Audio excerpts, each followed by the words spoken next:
last year, remittances to India were $135 billion.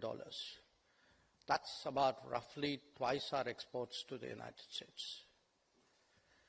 Now, it's just the remittances, because think of the people abroad, their own livelihood, the assets they have created there, the services which have been generated in India, the second, third order consequences of all this. And I leave it to you to actually imagine what is the size of this business which is called mobility. And I put it to you, it is clearly multiple X times the remittance. Now, that's the positive side. There's also, like in life, a downside to it. Because when mobility is legal, when mobility is formal, then it has a whole lot of beneficial impacts, which I will talk about.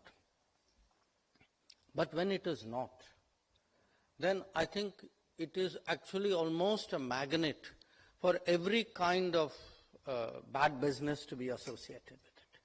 So if you look at trafficking per se, all the associated crimes, and often it leads people with agendas of various kinds, political agendas, separatist agendas, they all join up to the illegal mobility.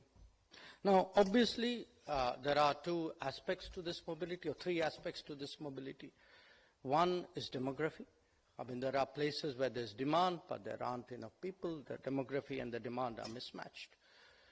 The second, to some degree, is competitiveness and talent, that other people offer something which makes it worth, the while of the hosting society to get them.